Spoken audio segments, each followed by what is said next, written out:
Oke, assalamualaikum warahmatullahi wabarakatuh. Selamat pagi. Kita akan mulai kuliah pagi ini untuk digital perbankan dan fintech.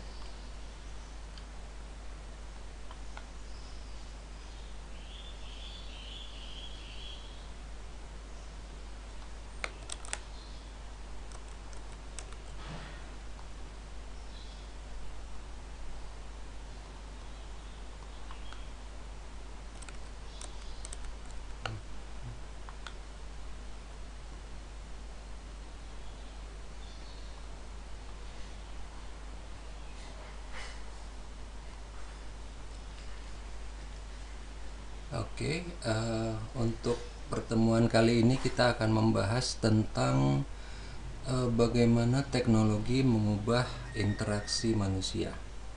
Oke, sebelumnya kita akan lihat di pelajaran sebelumnya kita sudah mempelajari tentang bagaimana teknologi diadopsi oleh perbankan sejak dulu hingga sekarang. Yang kedua, teknologi mana yang belum diadopsi oleh perbankan. Yang ketiga, mengapa ada inovasi atau teknologi yang tidak dapat diadopsi oleh perbankan. Suara saya kedengaran jelas kan? Jelas, Pak. Oke, Jelas, Pak. sip. Ya, Jelas, Pak. iya, thank you. Nah, ini ada tugas. Ini tugasnya mulai dari sekarang, dikumpulkan di pertemuan depan. Di e-kampus juga udah ada, tapi saya bacakan secara sekilas dulu nih ya. Tugasnya nggak susah, tugasnya gampang sekali. Jadi yang pertama, apa yang kalian sukai dari komputer yang kalian gunakan sekarang? Yang kedua, apa yang kalian tidak sukai dari komputer yang kalian gunakan sekarang? Yang ketiga, aplikasi marketplace apa yang sering kalian gunakan pada smartphone dan apa alasannya? Itu tugasnya. Dan ini karena preferensi tiap orang pasti berbeda-beda, jadi jawabannya harusnya nggak sama ya, harusnya. Oke, kita mulai. Jadi di sekarang kalau kita sering dengar kita sudah berada di revolusi digital. Di keadaan yang sekarang kita alami itu terjadi melalui 3 tahap atau 3 fase. Yang pertama itu penggunaan internet yang semakin marak, yang semakin lumrah, semakin umum. Yang kedua, kemunculan device yang pintar seperti smartphone. Yang ketiga, penggunaan mobile payment yang semakin lumrah karena mudah. 3 tahap ini, kalau salah satu tidak ada atau tidak dilewati, itu kita tidak akan mengalami apa yang kita alami sekarang. Secara teoritis, contoh yang gampang ini. Waktu di tahun akhir 90-an, awal 2000, itu internet udah banyak, udah lumayan umum dipakai orang. Tapi device waktu itu handphone masih dikuasai oleh Nokia. Handphone pintar udah ada, saat itu udah ada. Kalau mungkin ada yang pernah dengar ada yang namanya O2 atau O2, handphone yang menggunakan sistem operasi Windows Mobile. Itu dulu udah ada. Tapi dulu si handphone pintar ini, pertama, harganya amat sangat mahal dibanding handphone yang biasa. Yang kedua, dari bentuknya itu yang pakai pasti orang yang benar-benar perlu karena bentuknya besar banget dibanding handphone biasa. Yang ketiga, cara makainya pun susah. Jadi kalau misalnya dulu si Google atau Apple nggak turun tangan, nggak ada di pasaran, kita cuma ada internet yang cepat dengan handphone pintar yang eksklusif, itu kita nggak akan mengalami hal yang sekarang ini, revolusi digital ini. Karena apa? Handphone pintar ada, tapi nggak banyak yang pakai. Karena apa? Di handphone pintar itu orang benar-benar cuma kerja doang, nggak ada yang browsing, nggak ada yang main Facebook, nggak ada yang Instagram, nggak ada yang apa-apa. Begitu handphone pintar udah dipakai, itu udah di tahap kedua nih, muncul handphone pintar. Orang udah pada pakai handphone, tapi masih ngapain? Posting Facebook, posting Twitter, posting Instagram, mungkin upload video di YouTube, tapi belum masuk ke dunia finansial. Jadi dulu sempat ada saatnya, kan kita ingat Tokopedia Bukalapak itu baru mulai ada 2009. Berarti sebelum 2009 internet udah marak, smartphone udah ada. Tapi di situ penggunaan juga berarti ya cuman, walaupun lebih banyak dari yang pengguna handphone sebelumnya, tapi masih ada yang kurang, yaitu apa? E-commerce. E-commerce ini baru dimungkinkan begitu pembayaran sudah semakin lumrah karena mudah dan aman. Karena apa? Saya ingat banget, saya ini termasuk orang yang suka belanja online bahkan sebelum ada Tokopedia. Dulu saya belanja di eBay. Dan setiap kali saya bilang ke orang lain, oh saya belanja online, responnya yang pertama dan selalu, emang aman? Kok lu berani sih? Karena apa? Bayangan orang itu pertama susah dan nggak secure. Coba sekarang, semua orang udah pada pakai handphone buat belanja, buat beli apalah di Tokopedia, di Bukalapak, di Shopee, di JDID. Bahkan mungkin masih ada orang yang sebenarnya gue juga gak terlalu serak sih, tapi tetap aja dia belanja. Oh ini sebenarnya aman gak sih? Aman gak sih? Tetap dia belanja. Tapi di situ ada satu hal yang penting yang ini saya alami secara pribadi di Gojek. Waktu Gojek pertama kali diluncurkan, kira-kira ya itu ya di 2010-an lah ya, itu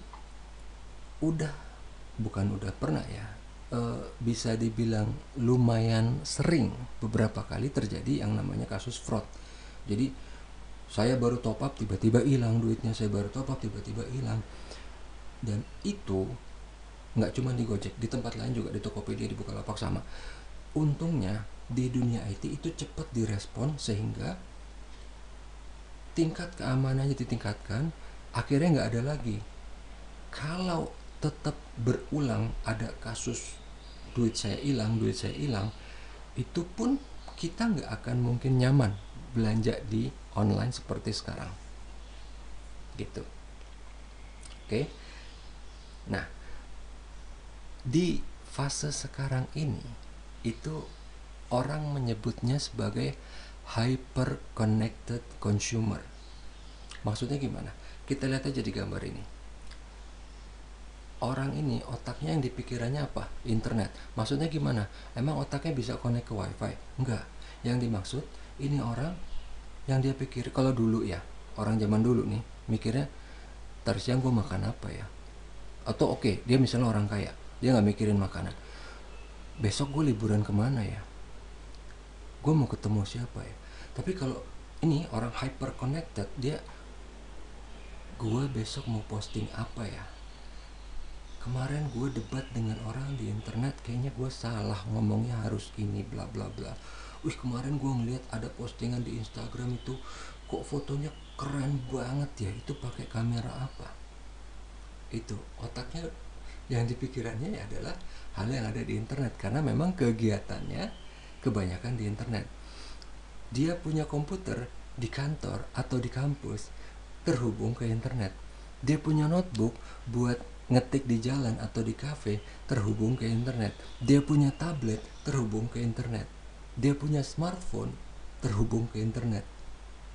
Bahkan digital kamera yang dia punya pun terhubung ke internet.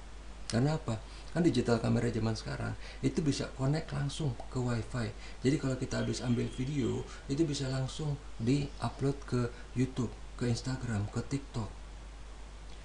Smartwatch atau gear yang dia punya terhubung langsung ke internet atau lewat smartphone terhubung ke internet. Game konsol sejak dari PS3, Xbox 360 itu udah terhubung ke internet. Nintendo Wii juga sudah terhubung ke internet. Semua. Jadi ini orang yang di otaknya itu adalah yang dia pikirkan segala hal yang ada di internet. Barang di sekeliling dia pun terhubung ke internet. Itu yang dinamakan hyper connected consumer. Tadi kita udah bahas apa aja yang dilakuin orang sih di internet. Karena gini, kita yang sekarang itu menganggap hal yang lumrah. Tapi orang zaman dulu, ya mungkin kalau kalian tuh bilangnya boomer lah ya. Kalau kalian lihat boomer pasti bilang boomer itu mungkin sering ngomong ke kalian, ngapain sih di internet, apa sih bla bla bla. Waktu awal-awal itu memang yang kita lakukan, karena saya ingat banget ada banyak iklan atau pesan sosial yang mengatakan jangan terlalu sering ke internet bla bla bla karena apa.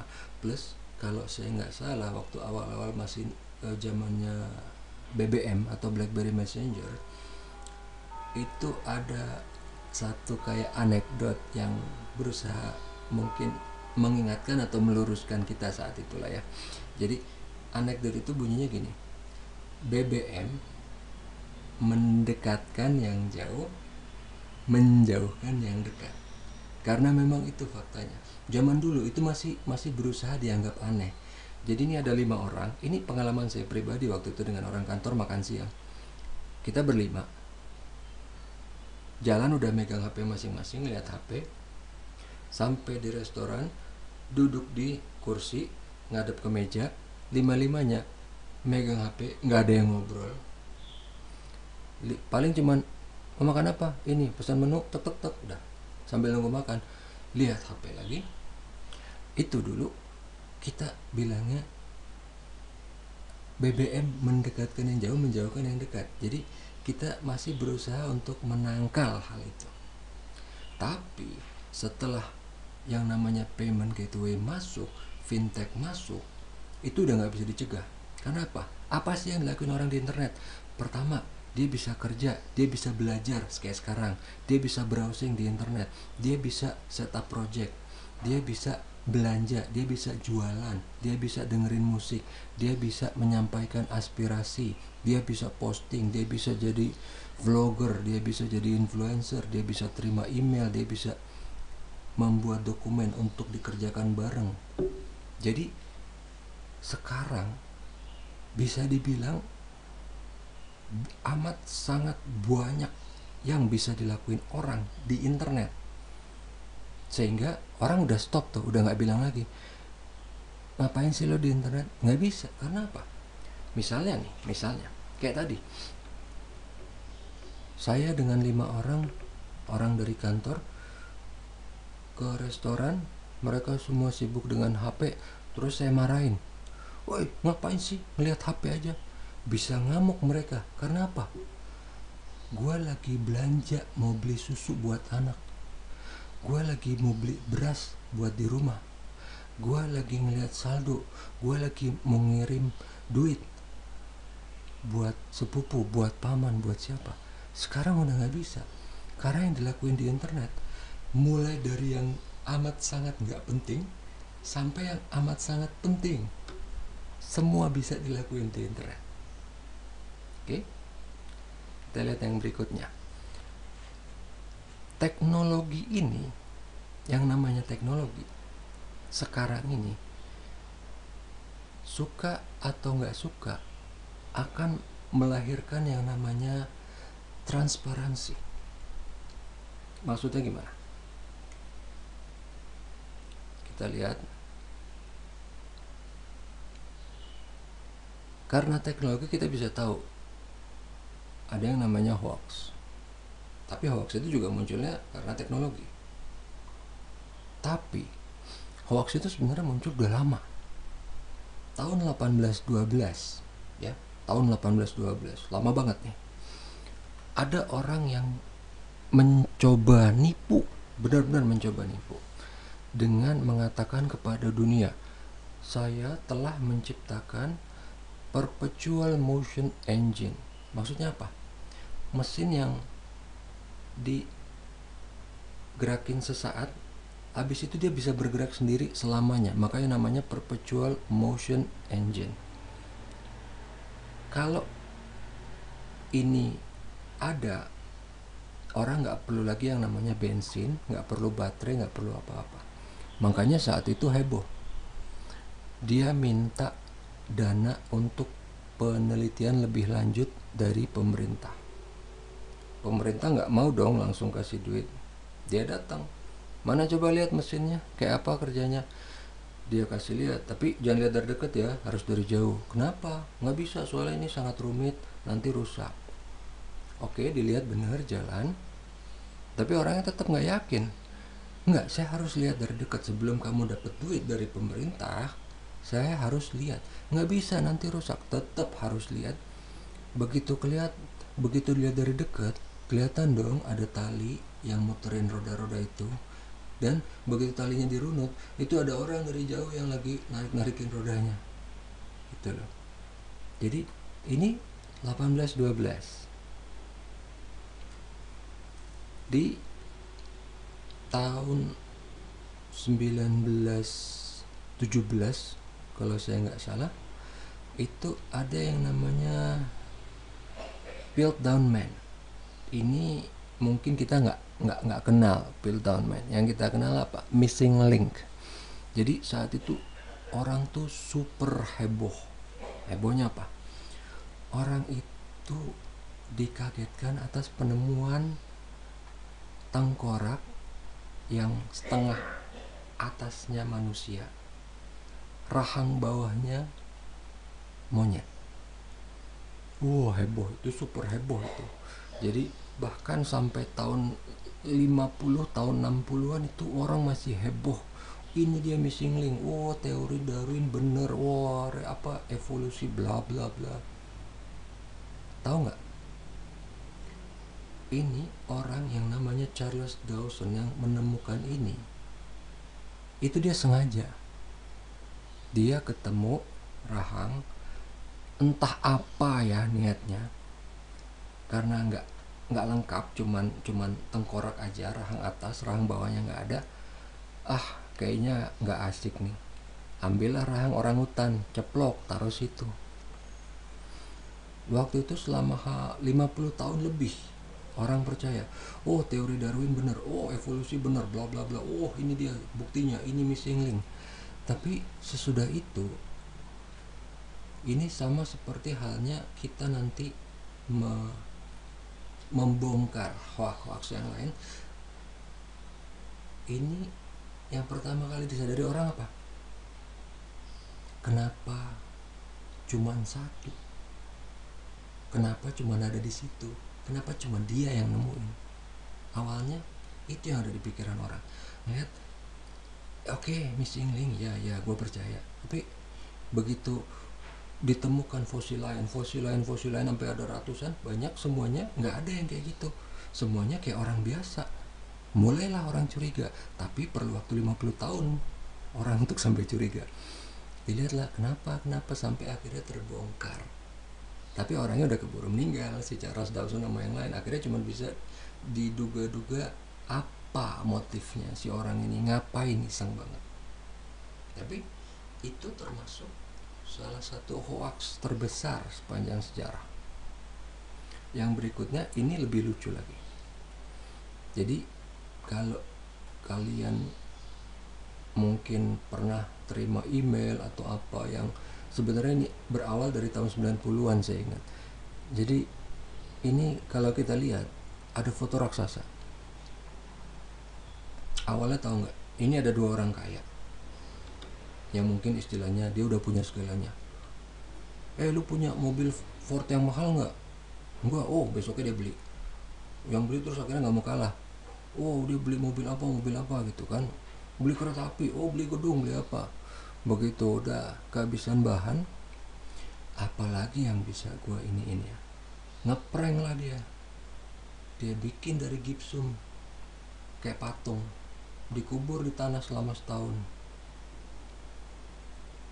Bentuknya gede, raksasa, berbentuk manusia tapi ukurannya gede, dikubur selama setahun supaya kelihatan tua gitu, lama. Digali lah, bikin heboh lah, wah ditemukan fosil raksasa. Si orang kaya yang ngeprank ini bangga dong, karena lawannya di sana lo nggak bisa kan, nggak ada kan, nggak punya kayak gini kan. Selama berapa lama dia berhasil tuh ngeprank, wah ini yang punya cuma dia, wah ini penemuan abad ini terbesar, bla bla bla gitu.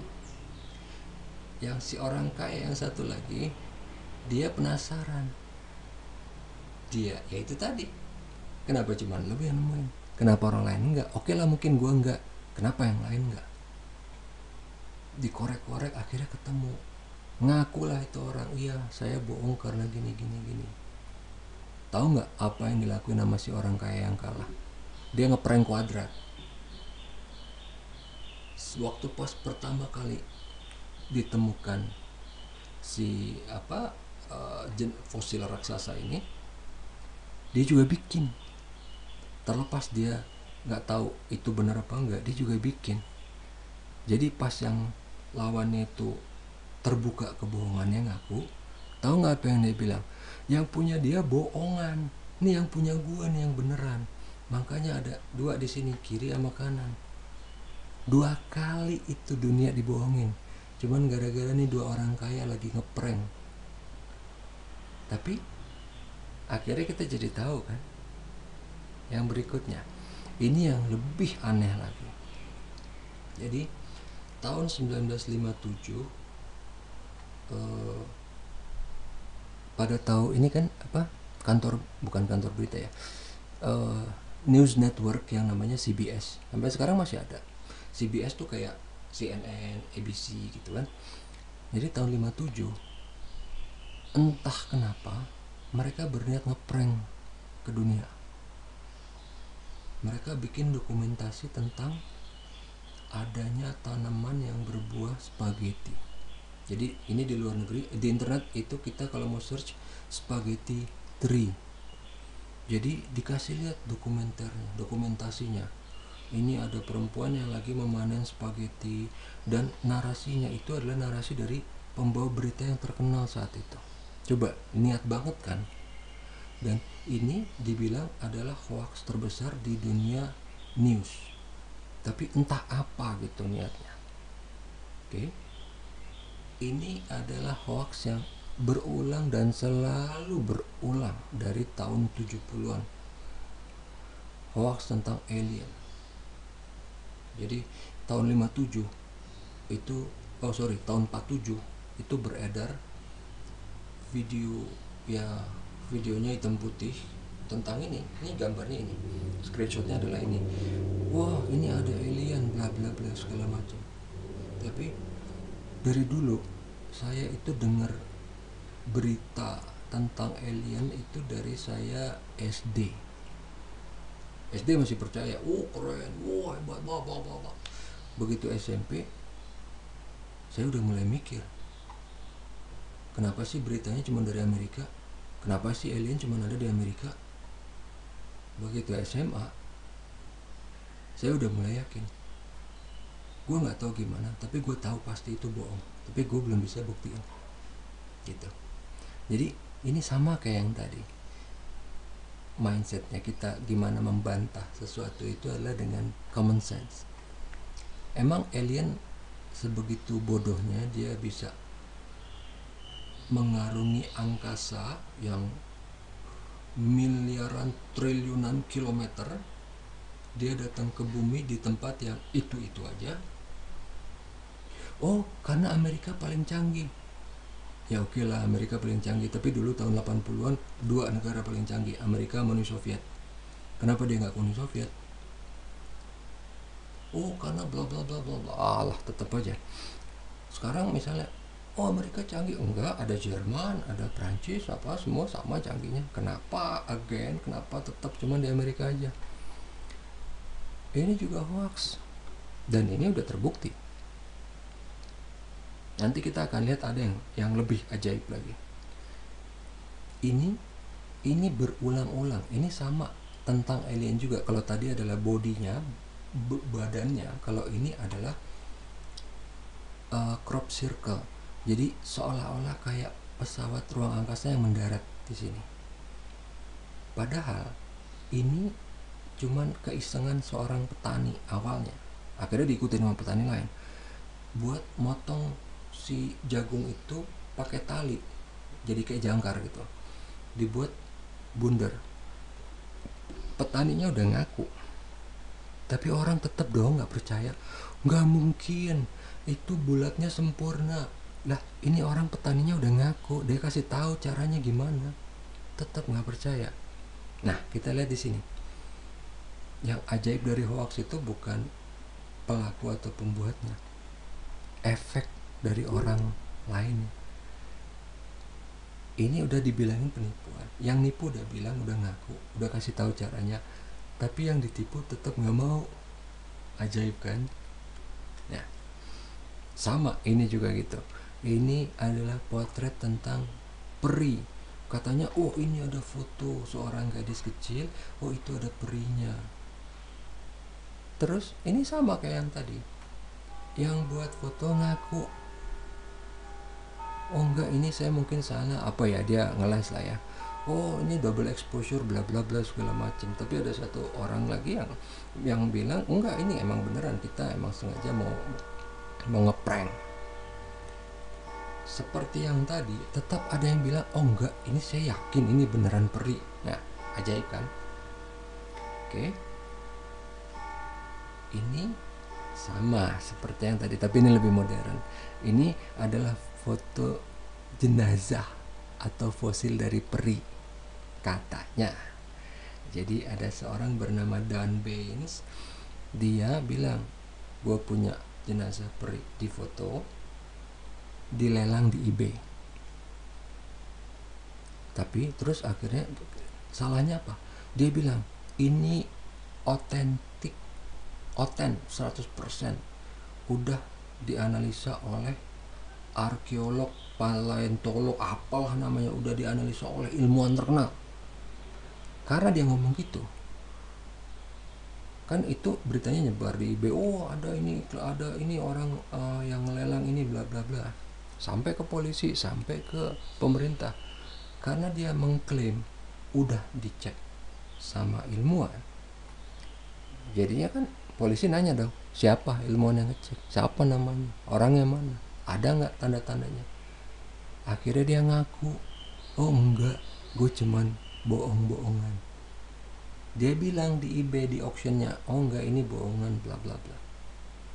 Tetap dong, itu barang ada yang beli. Akhirnya dibeli orang, akhirnya terjual. Dan selain yang beli, tetap ada orang lain yang bilang, gue yakin ini asli. Hebat kan? Padahal yang bilang, yang jual udah ngomong, enggak, ini bohongan. Tetap ada yang percaya kalau itu asli. Itu tanda kutip keajaiban dari perasaan orang itu nanti di apa, kita lihat di cyber psikologi ya. Oke. Nah, ini ada lagi. Kan saya bilang kalau yang namanya hoax itu kadang bisa berulang. Waktu zaman Presiden SBY sempat kena hoax, ketipu dengan yang namanya blue energy. Kalau kalian pernah tahu, pernah dengar, pernah tuh ketipu sama blue energy. Jadi energi yang terbarukan. Kok bisa? Presiden kan pinter, stafnya pun pinter, stafnya pun banyak dan pinter-pinter. Selain staf ada staf ahli, ada apa? Kok bisa kena dengan prank yang udah berumur ratusan tahun, yaitu perpetual motion energy? Karena apa? Karena mindset kita sudah dikondisikan bahwa hal itu mungkin. Jadi gini, saya bilang ya, yang namanya perpetual motion engine itu nggak bisa dan nggak akan pernah bisa. Maksud sih Pak, kontar tahun 3000 nggak akan pernah bisa, tahun 4000 nggak akan pernah bisa, tahun 7000 nggak akan pernah bisa. Jadi si perpetual motion engine ini karena sudah menyalahi dua kaidah prinsip dari hukum fisika, jadi nggak bisa. Bukan karena masalah level of technology, masalahnya kita dikondisikan bahwa itu mungkin. Dari mana? Dari Tony Stark, dari film Iron Man, dari arc reactor yang dia pakai di dadanya. Masa sih Pak, itu kan cuman film, emang orang percaya? Di MIT mereka sudah mulai bikin, dan mereka menamakannya Project Arc Reactor. Tapi kekurangannya satu, yang namanya perpetual motion engine itu nggak perlu daya dari luar. Yang dibuat MIT arc reactor ini tetap perlu daya dari luar. Jadi tetap seperti yang dikatakan oleh semua ilmuwan di seluruh dunia, perpetual motion engine itu nggak akan pernah bisa. Di dunia ini tidak ada mesin yang bisa efisiensinya 100%. Maksudnya apa? Kalau kalian punya mobil, punya motor itu mengubah daya kimia bensin menjadi gerak. Yang diubah itu nggak 100%, ada yang hilang. Yang hilang itu dalam bentuk panas di mesin. Mobil pun sama juga gitu. Kipas angin, TV, semua nggak ada yang efisiensinya 100%. Sama seperti yang tadi, kalau ada orang yang mengklaim gue punya alat elektronik yang kemampuan yang efisiensinya 100%, nggak mungkin, karena nggak akan pernah ada. Kalau bagi kalian yang suka ngegame pakai PC desktop, kalian pasti tahu ada ratingnya si power supply, rating gold, platinum, itu menunjukkan efisiensi. Power supply yang amat sangat termahal, platinum apa sekalipun, dia cuma bilangnya apa? 80% plus efisiensinya. Ngarang kalau ada yang sampai 100%. Ngarang itu kalau yang namanya perpetual motion engine. Tapi sayangnya kita udah dikondisikan dengan banyaknya film yang kita tonton seolah-olah itu mungkin. Karena kalau film barat, Hollywood itu kan berusaha menjabarkan yang khayalan itu seolah-olah bisa di dunia nyata. Bedanya kalau sama film Asia, Jepang, Cina, kalau dia ngarang ya beneran ngarang. Atau film India, coba lihat film India ya, walaupun kalian nggak suka misalnya, coba aja lihat. Kalau dia kan ngarang nggak ada batasnya, orang naik kuda bisa terbang lah, bisa apa, mungkin lucu, tapi yang pasti kita begitu lihat, oh ya udah ini film gitu. Beda sama kalau kita nonton film Hollywood, ada kuda yang dengan genetika apa jadi cyborg, jadi bisa terbang. Kita jadi mikir ini kayaknya mungkin ini. Itulah yang terjadi. Jadinya orang gampang di prank. Oke.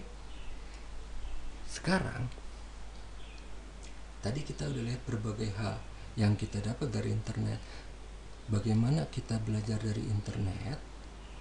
Ini ada salah satu peribahasa dari seorang yang bernama Mitchell Kapor, yaitu orang yang pertama kali menemukan spreadsheet,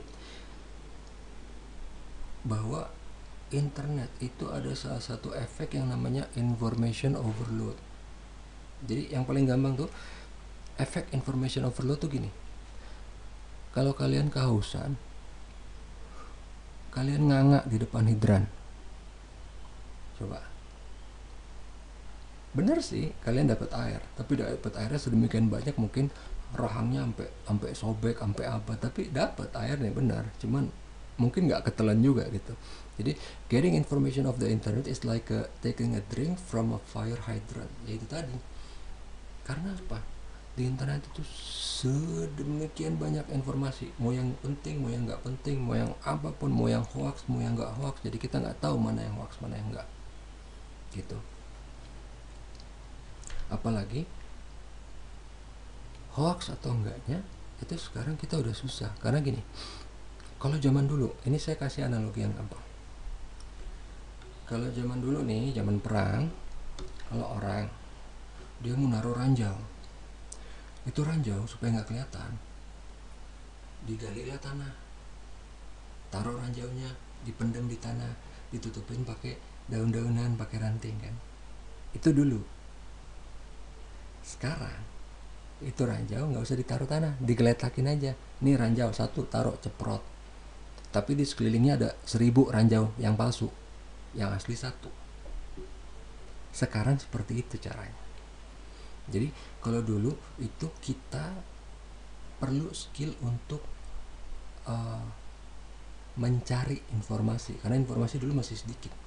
Kalau sekarang informasi itu udah banyak, skill yang kita perlukan adalah filter mana yang informasi yang perlu, mana yang enggak. Karena itu tadi, informasi di internet sedemikian banyaknya sehingga orang itu bisa kelelep, bisa tenggelam dalam informasi, dalam dibilang makanya drowning karena information overload.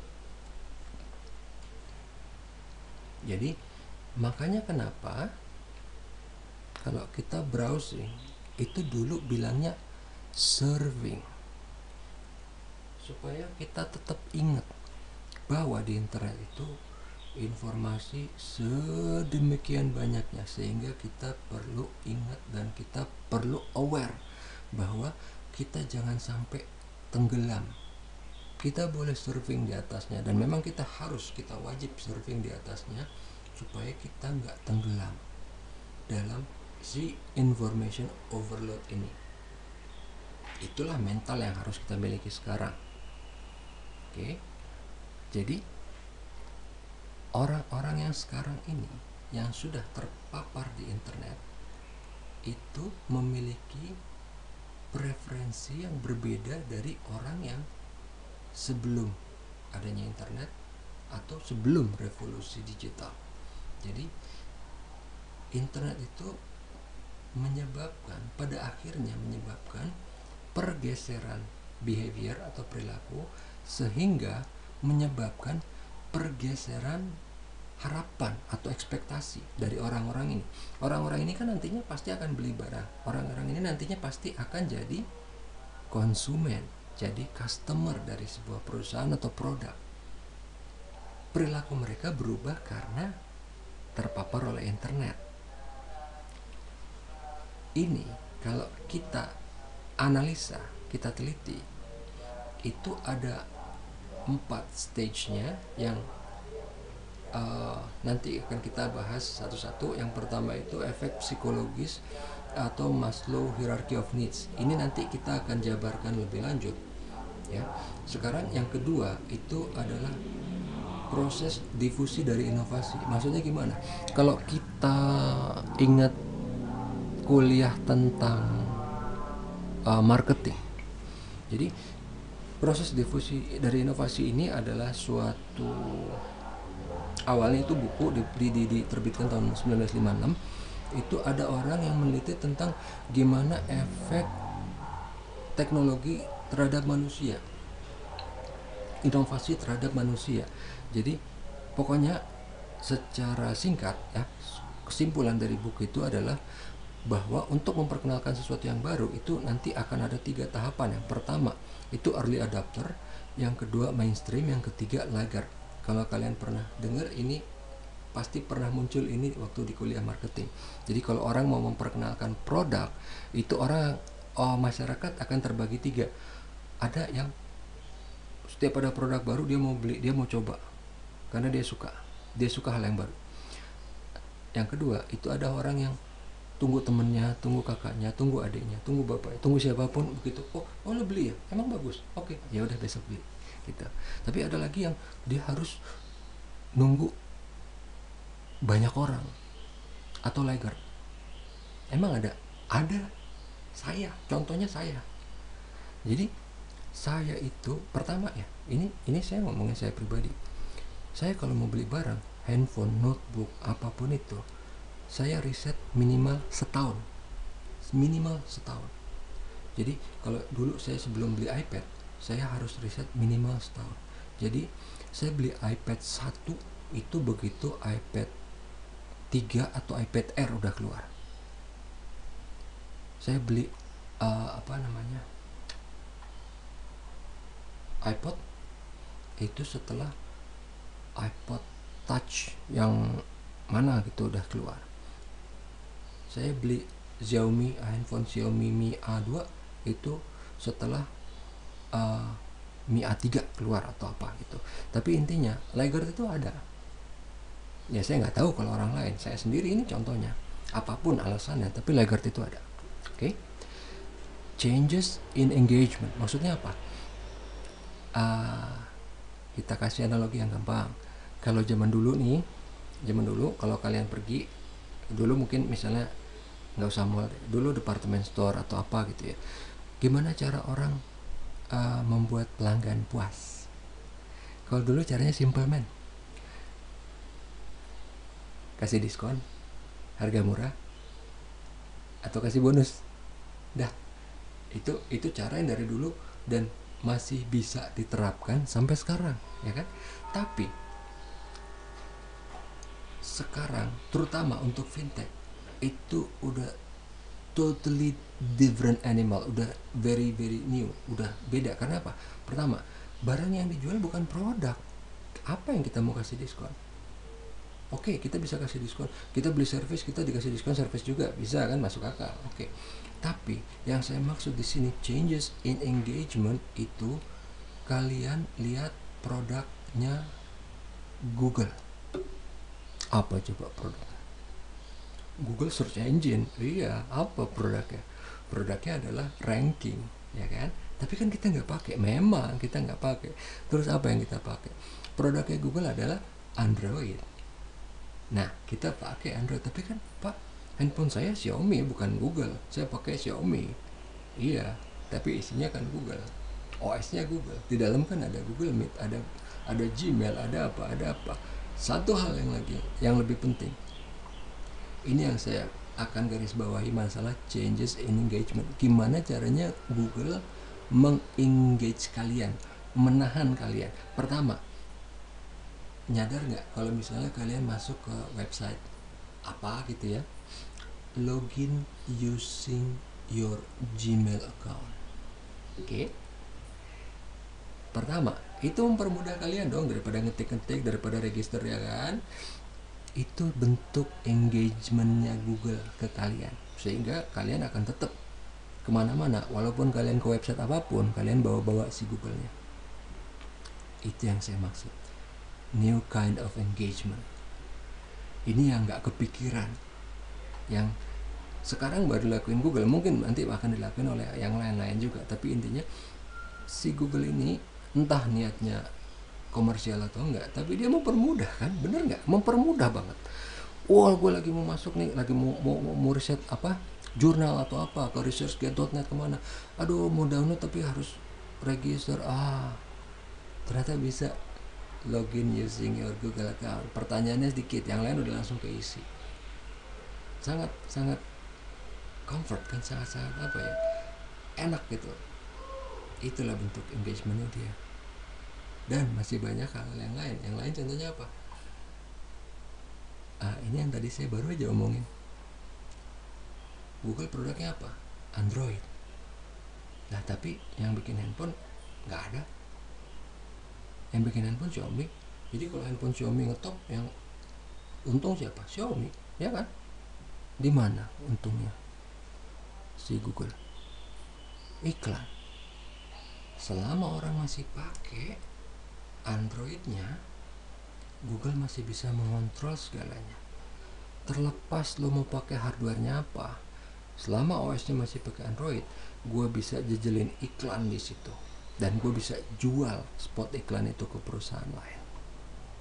That's the other rules of engagement, ya kan? Engagementnya beda lagi nih. Jadi kita ketemu jenis-jenis engagement yang layernya udah benar-benar nggak kebayang.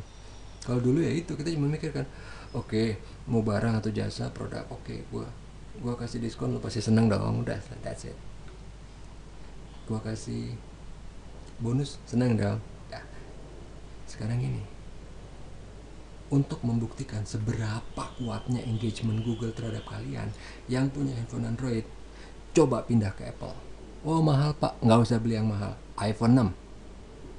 Atau pindah ke yang lain. Yang lain sekarang udah nggak ada, cuma 2. Cuma ada iOS sama Android ya. Kalau dulu masih ada Symbian, masih ada Windows Mobile apa. Tapi intinya yang Apple deh, misalnya kebetulan ada yang punya Apple, coba pindah ke Android. Repotnya minta ampun, karena apa? Your engagement di iOS itu udah sedemikian ketatnya juga, sehingga untuk pindah itu kita udah repotnya minta ampun. Oh, ada yang lebih gampang. Gini deh. Coba kalian pindah email. Punya Gmail dong. Ganti. Sama apa? Terserah. Ada ribuan, ratusan ribu email free di internet. Ganti pakai itu. Nggak mau. Kenapa? Gue udah heavily terengage dengan Gmail di handphone, di website, dimanapun itu, ya kan? That's Google engagement, gitu. Yang keempat, purchasing behavior. Purchasing behavior ini, tadi kita ingat yang di fase disrupsi, yang terakhir itu adalah mengenai mudahnya membayar. Ini berhubungan juga dengan purchasing behaviornya orang. Maksudnya gimana? Kalau ini saya ambil contoh yang agak lebih umum ya, yang gampang gini. Kalau dulu sebelum adanya sebelum orang belanja online, dulu orang belanja itu sebulan sekali. Makanya dulu yang namanya Makro, Goro itu laku. Karena apa? Dia kasih diskon kalau orang beli banyak. Jadinya ya udah, orang belanja sebulan sekali. Sekali belanja langsung bawa truk gitu kan. Kalau mungkin kalian pernah ngalamin, itu dulu ada saatnya kayak gitu. Perginya ke Makro, perginya ke Goro, tadinya harus pakai membership segala macem lah, habis itu free. Tapi intinya tetap beli sekali banyak. Sekarang berubah men. Kenapa? Online. Nggak perlu nyimpen banyak-banyak. Beli pada saat perlu supaya lebih efisien kan. Ada perubahan dari purchasing behavior karena kita membeli semakin mudah dan aman. Udahlah ntar aja beli. Udah ntar. Dulu mana ada yang kepikiran orang makan pagi, makan siang, makan sore online. Pakai apa? GoFood, GrabFood. Dulu nggak ada yang kepikiran. Sekarang kan tinggal 5 menit. Ya kalau dulu zamannya kita masih di kampus ya, atau masih di kantor nih, udah makan siang, lo pesan apa? GrabFood, ikut dong ya. Udah selesai. Purchasing behaviornya berubah. Karena apa? Sekarang semuanya semakin akurat, semakin rapat. Kalau dulu nih, setengah jam sebelumnya, mau makan ya udah saya masak dulu ya, mau bikin apa dulu ya gitu. Sekarang enggak, karena kan semua udah lebih instan, lebih cepat, lebih apa. Ada efek positifnya, ada efek negatifnya. Nanti kita lihat. Oke? Jadi faktor-faktor ini tadi kita udah bahas di proses difusi, changes engagement, purchasing behavior. Kita akan bahas sekarang efek psikologis dari secara Maslow hierarchy of needs. Kita lihat dulu, kita refreshing lagi. Apa itu Maslow hierarchy of needs? Maslow hierarchy of needs itu yang paling gampang, yang pertama, yang paling bawah banget, yang paling dasar, kebutuhan manusia yang paling dasar, sandang, pangan, papan. Jadi kalau nggak ada itu mati. Ya eventually kalau makanan setelah berapa hari gitu ya, setelah seminggu 2 minggu mungkin nggak makan, meninggal. Kalau nggak minum 3 hari 4 hari meninggal. Tapi kalau nggak punya rumah, mungkin setelah berapa tahun baru meninggal. Karena kebetulan kita negara yang iklimnya bersahabat. Kalau ini di Kanada, orang nggak punya rumah, mungkin di hari ketiga ini orang udah beku, udah meninggal. Tapi intinya yang paling bawah adalah kebutuhan fisik. Yang kedua, setelah udah ada kebutuhan fisik, kebutuhan keamanan. Percuma kalian punya rumah kalau di sekitarnya tiap malam orang tembak-tembakan, bisa kena peluru nyasar. Safety. Percuma kalian punya rumah bagus, tapi begitu ada teman datang naik motor, meleng dikit motornya hilang. Nah, naik lagi ke level berikutnya, love and belonging. Jadi begitu rumah udah ada, udah aman, apa yang diperluin? Perlu ada teman, perlu ada mungkin punya suami, punya istri, punya anak, pengen connection. Oh, kalau orang udah punya rumah, udah punya apa? Oh, pengen ngubungin teman-teman lamanya gitu. Yang berikutnya, esteem, respect, dihormatin, punya status, oh dikenal orang, ini apa segala macam. Jadi makanya kenapa di sini kita kasih batas ya, sampai di esteem ke bawah itu adalah kebutuhan yang kalau sudah dipenuhi orang udah nggak perlu. Kalau udah ada, selesai. Logikanya gini, mau orang kaya, mau orang miskin, mau orang kurus, mau orang gemuk, makan ya sepiring. Ya oke lah, mungkin 2 piring ya, nggak lebih dong. Bukan berarti misalnya ini orang miskin makan sepiring, tuh Bill Gates yang kaya makan 1 gudang bulog, nggak mungkin kan, perutnya sama, fisiknya sama kan. Jadi untuk yang self esteem ke bawah ini, begitu sudah terpenuhi, udah orang tidak akan ada lagi motivasi untuk memenuhi orang. Ya istilahnya kita udah makan sepiring, walaupun kamu punya duit 100 juta, nggak mungkin kamu nambah lagi kan, gue lebih kaya nih, gue pengen lagi. Orang udah kenyang mau gimana, ya nggak bisa. Jadi sampai self esteem ke bawah. Tapi yang di atasnya lagi, self actualization, ini nanti yang banyak efeknya di internet. Ini begitu dipenuhi, makin dipenuhi, orang akan makin pengen. Jadi kalau yang bawah ini, aduh, kalau orang kelaparan terus bisa mati. Tapi begitu kelaparan makan, udah selesai. Istilahnya, kalau zaman dulu kita ada istilah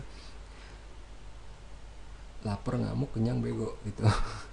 Jadi tapi kalau kelaparan bisa mati, tapi kalau begitu udah makan, udah kenyang, udah selesai, nggak ada apa-apa.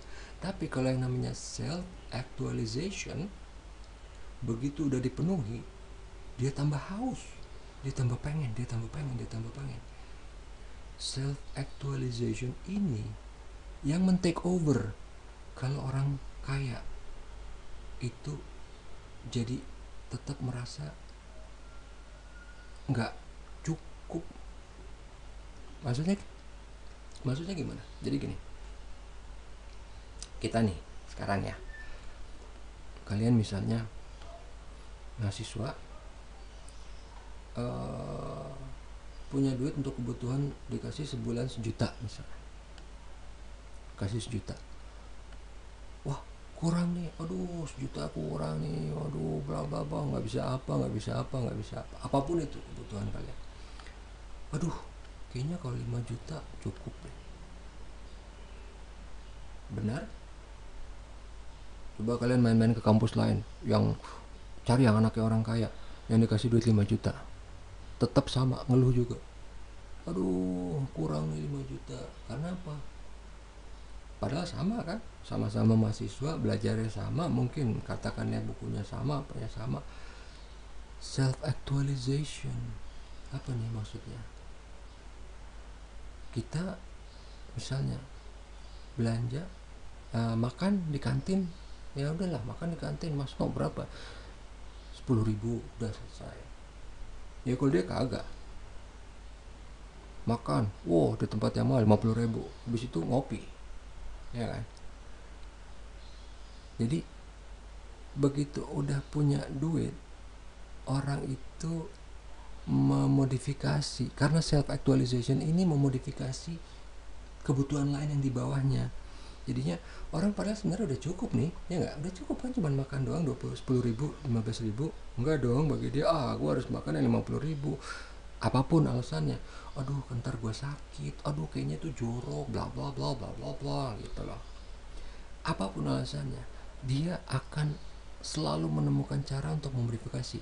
Jadi si self actualization ini supaya dia merasa oke, gue keren, gue hebat gitu, supaya yang bawahnya bisa ikut dimodifikasi. Ya itu tadi yang saya bilang, mau miskin mau kaya makan 3 kali sehari, makan misalnya rata-rata sepiring. Ini sama nih, dia udah punya duit 100 juta, 1 miliar sebulan, gaji 1 miliar sebulan. Coba bayangin kayak apa tuh, 1 miliar tuh 1.000 juta, punya gaji 1 miliar sebulan. Ngapain coba, bingung kan, mau beli mobil tiap bulan juga bisa. Akhirnya apa kelakuan si orang-orang kaya ini? Emas dimakan. Bingung men, duit mau diapain? Nggak percaya, coba lihat di internet. Dan itu terjadi di Indonesia. Orang-orang kaya nih yang digelodok yang dimana, udah bingung mau makan apa, sirip ikan hiu, kurang mahal men, gila berapa sih, paling 500.000, sejuta, cemen. Emas nih gue makan, supnya sup biasa, sup sirip apalah, ikan hiu atau apa, tapi dikasih serbuk emas. Bayangin aja emas segram berapa, dimakan tuh emas sama dia. Dan emas itu kan logam, nggak bisa dicerna, keluar tetap ada emasnya juga, itu aneh kan ya. Itulah pokoknya intinya, orang udah saking nggak tahu mau ngapainnya. Karena apa? Efek self actualization ini yang nggak pernah puas, itulah yang terjadi sama kalau orang youtuber, orang apa, orang influencer, walaupun duitnya udah banyak, dia tetap akan terus. Kenapa? Yang dikejar udah bukan duit lagi. Follower gue udah 1 juta, aduh gila nih, coba bisa 10 juta. Padahal sebenarnya duit dia udah cukup loh untuk hidup normal gitu. Follower 10 juta, follower 100 juta. Masa sih gue cuma 100 juta follower gue, masa gue kalah sama Facebook. Facebook berapa? 2 miliar usernya, ya gak? Gitu. Jadi ini self actualization ini yang nanti kita akan lihat lebih lanjut, yang banyak membuat keanehan-keanehan di internet. Oke. Nah, hal-hal itu akhirnya membuat munculnya satu cabang baru dalam psikologi yang namanya cyber psychology. Kita nggak akan ngebahas mengenai cyber psychology secara khusus di sini, tapi kita cuma akan melihat secara gambaran umum efek-efek apa sih yang ditimbulkan oleh internet secara psikologis, sebelum nantinya kita ngelihat itu menyebabkan pergeseran. Jadi penggunaan atau exposure internet itu pasti akan menimbulkan efek psikologis. Yang pertama, kemudahan berkomunikasi, itu jelas. Kemudahan berinteraksi, itu jelas. Komunikasi, orang tadinya gue nggak pengen ngobrol sama dia nih, nyebelin, ya udah kirim SMS, kirim WA aja. Kemudahan berinteraksi, gue lagi pengen ngobrol, sekarang nggak bisa nih, nggak bisa ketemu, pandemik, video call, Google Duo, Google Meet, Zoom Meet, ya kan? Banyak alternatif. Kemudahan mendapatkan berita terkini, itu tadi yang saya bilang. Berita terkininya benar banyak dapat, plus hoax segala macam. Semua jenis berita kita bisa dapat dengan mudah. Yang kita perlu sekarang adalah filternya. Itu tadi efek positif. Efek negatif, karena kalau ada efek positif pasti ada dong efek negatifnya, ya nggak? Oke. Efek negatif dari internet itu kecanduan. Maksudnya gimana? Kalian yang pakai WA, pernah nggak sih, entah lagi di kampus, di rumah, di kamar, di mana, nih handphone nggak bunyi nih, tapi kita tetap aja ngambil WA dong, ngambil handphone nih buat ngecek, entah ngecek apalah itu, ngecek WA, ngecek Facebook, ngecek Instagram. Itu tanda-tanda kecanduan. Walaupun orang bisa ngeles, enggak, gue takut ada email masuk atau apa. Walaupun kita tahu nih kalau email masuk pasti ada suara gitu kan, tapi enggak, kadang-kadang suka nggak ada suara atau apa, ya betul. Jadi kecanduan ini, yang itu tadi kan kita bilang nggak akan, kalau sekarang udah nggak bisa dibendung. Karena apa? Di internet itu sekarang kita bisa lakuin hal yang dari super nggak penting sampai yang super penting. Jadi kalau dibilang kecanduan itu memang udah satu kenyataan yang kita harus terima. Karena apa? Apalagi sekarang corona, gue kerja dari internet, gue kerja dari komputer, dari handphone, nggak bisa gue, ya udah, memang nggak bisa diapa-apain. Tapi kita tetap harus tanamkan di otak kita bahwa ini bisa menimbulkan kecanduan, sama seperti hal lain, sama kayak ngopi, kayak ngerokok, kayak apa gitu. Ada efek canduan. Yang kedua, ini yang mungkin agak susah, krisis identitas. Ini juga karena dibombardir. Ingat tadi yang saya bilang masalah film barat? Kalau Hollywood bikin film, khayalan selalu dibungkus seolah-olah jadi kayak kenyataan, sehingga kita mikirnya itu mungkin. Mau tahu nggak hal yang konyol? Di internet itu orang bisa berdebat siapa yang lebih kaya, Bruce Wayne-nya Batman atau Tony Stark-nya Iron Man. Gila kan? Pertama, itu khayalan, ngarang. Yang kedua, universe-nya pun beda. Yang satu DC, yang satu Marvel, ya kan?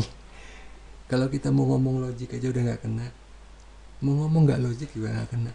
Itu udah ngarang banget. Jadi krisis identitas itu nggak bisa membedakan mana yang benar, mana yang salah, mana yang pantas, mana yang enggak. Atau bahkan karena kita di social media, di internet, kalau kita nggak pakai identitas kita yang sebenarnya, kita pakai nama yang keren, men, apa ya, misalnya apa, Dark Knight ya, misalnya Dark Knight, orang nggak tahu kita siapa kan. Jadinya apa? Kita bisa berbuat seenaknya karena kita tahu, gua ngapain, orang nggak tahu dong Dark Knight-nya siapa, ya kan. Jadi yang tadinya dia, kalau di dunia nyata dia sopan, di dunia maya, dia sangat tidak sopan, sangat apa. Ada krisis identitas, nggak sinkron. Kalau emang kamu mau jadi penjahat, jadilah penjahat yang konsisten, yang konsekuen. Kalau mau jadi orang baik konsisten. Jadinya nggak bingung sendiri gitu loh. Karena apa? Eventually nantinya pertabrakan di antara kedua pihak ini akan melahirkan makhluk baru. Maksudnya apa? Nantinya akan muncul satu yang namanya penyakit. Itu saya nggak bisa bahas di sini karena kepanjangan. Tapi intinya kalian coba lihat nanti di cyber psychology ini, itu ada dan dibahas secara ekstensif, secara intensif mengenai hal itu. Krisis identitas ini juga diperparah dengan si antisosial atau depresi. Jadi kenapa maksudnya? Karena banyak orang yang identitasnya disamarkan, jadi orang bisa ganas di internet, dia bisa ngebully dengan gampang, akhirnya dia juga dibully dengan gampang, jadinya depresi lah, kena bulian. Sehari begitu dia ke internet, dia ngebully 200 orang, tapi dia dibully sama 100 orang juga, ujung-ujungnya tetap dong depresi kan. Akhirnya antisosial karena apa? Dia males main sama orang. Enakan di internet tinggal sambil duduk di depan meja, jadi selesai, ya kan? Selesai, lebih gampang, bisa setiap saat. Jadi dia akan menarik diri dari sosial, dari aktivitas fisik. Yang terakhir ini information overload yang tadi kita udah bahas. Oke. Sekarang kita break dulu sekitar 5 menit ya, 4 menit 5 menit lah ya. Break dulu sekitar 4 menit 5 menit. Kalau ada yang mungkin mau ke toilet, ada yang mungkin mau minum, mau makan, kita break dulu 5 menit ya. Oke? Pak. Ya.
Oke, kita lanjutkan tadi. Tadi saya sekilas lihat di kampus, udah pada dicek ya tugasnya, nggak susah kan? Nanti tolong dibuat, dikumpulkan supaya nanti kita bisa ngelihat. Tiap-tiap orang pasti akan punya preferensi sendiri-sendiri, masing-masing, unik masing-masing, tapi nanti akan ada benang merahnya. Oke, kita lanjutkan ke sini. Tadi kita sampai di cyber psychology. Terakhir, efek negatif internet tadi itu adalah information overload. Oke, dari kesemuanya ini pergeseran preferensi, pergeseran behavior. Ada satu hal utama yang ke permukaan, kesimpulan dari istilahnya bisa dibilang konvergensi dari semuanya itu adalah satu, customer experience. Kita jadi amat sangat mengedepankan, mengutamakan, sangat menuntut yang namanya customer experience.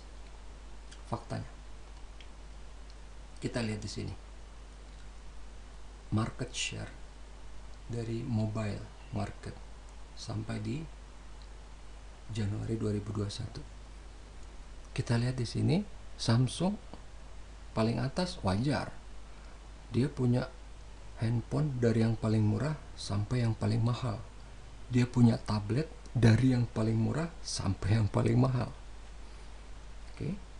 Dan harganya beragam juga kan. Kalau yang lain kita lihat yang di bawah, Xiaomi, Huawei, Oppo. Kenapa Apple bisa nomor 2?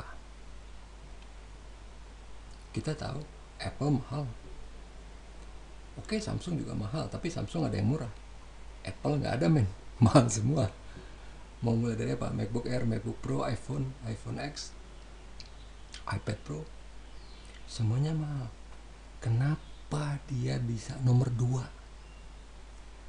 Karena ini, orang udah menuntut customer experience. Seberapapun di sini murahnya si Xiaomi, Huawei, Oppo, tetap ini faktanya, ini angka. Saya sendiri udah nggak pakai Apple, saya pakai Xiaomi. Yang tadi saya bilang, saya pakai Huawei, saya pakai Xiaomi Mi A2. Di sini Xiaomi, Huawei, Oppo. Kalau cuma ngomongin HP, memang Apple cuman selevel sama Xiaomi, cuma di bawah levelnya. Tapi kita udah ngomongin tablet, semua mobile device, Apple tetap nomor 2. Karena ini bukti bahwa si customer experience, orang banyak yang menuntut itu, apapun alasannya. Karena kita tahu di jumlah ini nggak mungkin semua orang kaya kan, nggak mungkin. Tapi ada orang yang walaupun sebenarnya dia nggak mentok pas-pasan, tapi enggak, gue nggak bisa, gue harus pakai Apple. Terlepas karena preferensi atau emang karena kerjaan, tapi intinya di sini Apple tuh nomor 2. Gitu loh. Kita lihat sekarang nih, apa jadinya kalau kalian harus mengakses website internet yang kayak gini? Pasti jijik, pasti nggak, apa sih ini, gue ngerti, bingung. Website zaman dulu tahun 90-an tuh kayak gini semua. Dan ya kita bahkan nggak komplain, kita cuma bilang, oh ya udahlah, gimana sih cara pakainya. Sekarang orang udah nggak bisa, udah nggak mau. Karena apa? Orang tingkat kesabarannya sekarang udah rendah. Karena apa? Semua sekarang udah lebih cepat, lebih instan, lebih akurat. Jadinya lambat sedikit, udahlah nggak perlu, udahlah nggak bisa. Contohnya kayak misalnya entah di rumah, entah di kampus, internet tiba-tiba mati dong. Oke lah, mati semenit mungkin nggak terlalu parah. Mati ntar setengah jam, kayak apa rasanya? Nah itulah. Saya nggak bilang kalau kita harusnya nggak boleh marah, enggak. Karena memang itu yang terjadi. Memang seperti itu. Kenapa? Yang tadi saya bilang, orang beraktivitas di internet mulai dari hal yang super nggak penting sampai super penting. Jadi kadang-kadang kalau misal dia marah karena internet mati, bisa jadi alasannya bagus, alasannya valid, ya kan? Bisa jadi alasannya valid, bisa jadi alasannya enggak. Oke, kita ini karena masih di PowerPoint, kita lihat website yang seperti ini. Sekarang kita lihat langsung nih di Google-nya. Ini website yang masih ada sampai sekarang. Apa jadinya kalau kita harus ke website kayak gini? Lihat ya, websitenya aneh. Coba kira-kira kita tebak, ini website apa ya? Tentang apa ya? Ini adalah website tentang film serial yang dulu sempat ngetop tahun 70-an, 80-an, terus dibuat lagi sequelnya. Tapi intinya website kayak gini masih ada. Saya kasih contoh satu lagi yang lebih mengagetkan. Ini punyanya CNN. Ini websitenya kayak gini. Untuk hal-hal tertentu. Kalau untuk CNN berita yang lain mungkin normal. Ini ada bagian dari CNN yang websitenya masih kayak gini, yang tentang O.J. Simpson. Terlepas dari apapun penyebabnya, kenapa? Tapi masih ada website-website yang bentuknya menjijik, apa ya? Bukan menjijikkan, aneh. Jadi yang saya bisa bilang, ini kalau orang disuruh ke website ini nggak bakal mau. Nggak usah yang ini deh, mungkin orang nggak suka karena ngeliat, oh ini pembunuhan, oh ini kejam, oh ini sadis. Nggak, yang ini aja nih, jangan. Atau yang tadi, yang ini. Orang jadi mikirnya, ini apa sih? Karena apa? Dulu waktu bikin website itu yang bikin orang IT. Dia nggak perlu mikirin, wah ini harusnya langkahnya jangan terlalu banyak, oh ini harusnya jangan terlalu bikin orang bingung, jangan terlalu apa. Dulu orang nggak mikirin itu. Orang cuma mikir yang penting informasi ada, udah bisa diakses, linknya nggak mati, that's it. Sekarang kan enggak begitu. Begitu orang udah mulai terpenuhi kebutuhan yang dasar, dia udah pengen sesuatu yang lebih, actualization. Jadi bisa diterapkan di hierarki Maslow tadi. Pada saat ini semua udah terpenuhi, linknya udah bagus, ininya udah bagus, informasi udah ada, orang pengen lebih. UX, kalau kita di IT bilangnya UX, user experience. Ini website kayak gini nggak bakal bisa, ini nggak bakal diakses orang sekarang. Mau anak muda, mau orang tua, nggak bakal. Apapun alasannya, entah jelek, boring, bingung, apapun alasannya, nggak bakal diakses. Karena apa? Karena orang sudah melihat bahwa yang namanya customer experience itu perlu, penting, apapun itu. Walaupun mungkin orangnya bilang, dia nggak ngomong customer experience, dia akan bilang, bingung gue ngeliat websitenya jelek atau apa. Tapi intinya website seperti ini nggak akan diakses lagi karena dia nggak pakai UX. Dan karena UX itu udah menjadi hal yang penting. Kok bisa sih? Bukannya orang begitu kalau yang namanya jualan ada barang ya udah cukup lah. Ternyata enggak. Buktinya apa? Ini buktinya. Coba Xiaomi, apa kurangnya dari Apple? Mau tipe handphone apa nih? Ada Xiaomi semua. Harganya jauh di bawah. Oh, kualitas jelek. Oke lah, agak jelek ya. Tapi Xiaomi yang punya saya, Mi A ini, Mi A2, Mi A1, Mi A3, nggak pernah rusak, jatuh sering. Oh, kualitasnya misal anggaplah kualitasnya jelek. Oppo, untuk flagshipnya Oppo kita nggak bisa bilang kualitasnya jelek karena apa? Pabriknya sama dengan Apple, sama-sama di Foxconn, sama persis. Jadi kualitas identik. Oh, karena apa? Yang lain lah, OS-nya atau apalah. Tapi intinya itu, sekarang UX itu udah jadi primadona experience. Makanya kenapa kita sering kalau di YouTube, menginspirasi, inspiring. Itu hal yang kita cari sekarang. Jadi kalau kita ngeliat iklan, kita pengen atau kita demanding something yang inspiring.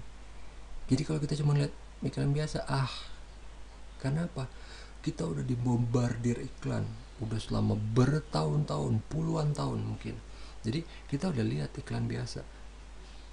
Kalau zaman dulu ya, zamannya saya nih tahun 90-an, mau bikin iklan budget kurang, nggak ada ide, gampang.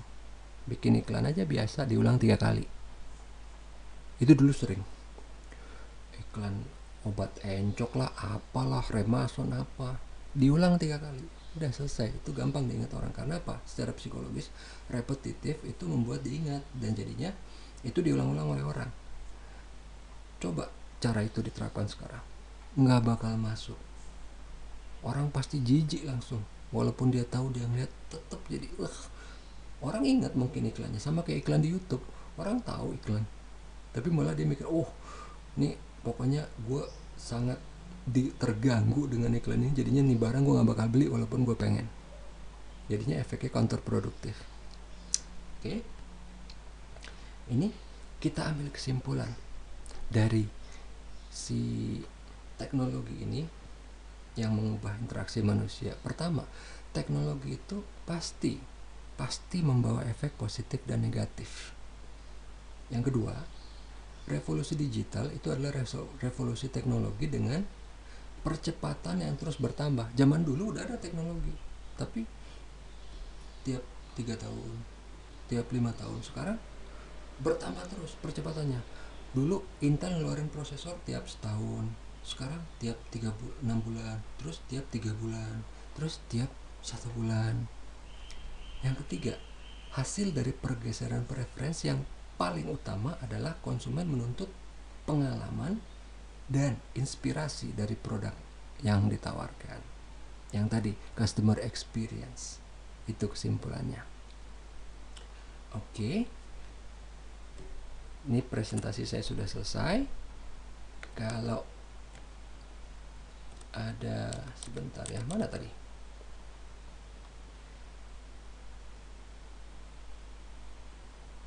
Oke. Kalau ada pertanyaan, kita masih punya waktu 20 menit. Ada pertanyaan nggak?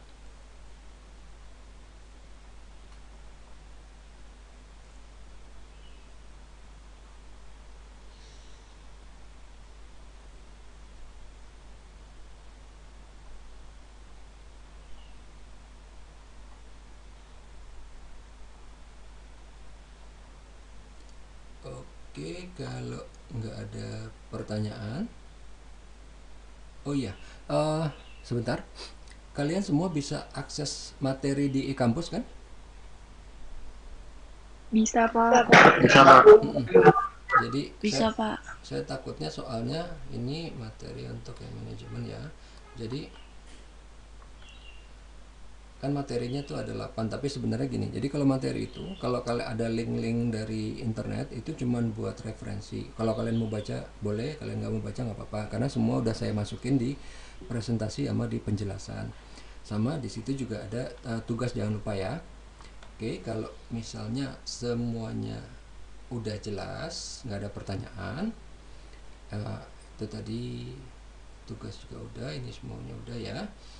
Presentasi saya udah upload juga. Oh ya, satu lagi, ini presentasi sama bahan kuliah saya taruh di beberapa tempat. Takut kalau misalnya kalian nggak bisa ngambil dari kampus, saya juga kasih link yang Dropbox ada di situ. Bahkan kalau di link yang Dropbox itu lengkap ya. Jadi bahan presentasi saya yang udah jadi, bahkan yang belum jadi pun ada di situ. Ada podcast juga kalau untuk rekaman audio untuk presentasi saya. Terus ada juga buku dalam bentuk PDF. Jadi kalau kalian misalnya kesulitan mengakses buku yang ditaruh di e-kampus, bisa download atau bisa baca langsung online juga bisa. Gitu. Oke. Kalau udah jelas semua, nggak ada pertanyaan lagi, kita tutup sampai di sini. Oke. Terima kasih ya atas perhatian dan kesabarannya dari 10.30 tadi sampai sekarang. Oke, terima kasih semua. Assalamualaikum warahmatullahi wabarakatuh. Selamat siang. Waalaikumsalam, Pak. Waalaikumsalam. Ya, Pak. Iya, sama-sama. Terima kasih, Pak. Yuk, sama-sama. Ya, Izin live ya, Pak. Pak. iya, sama-sama.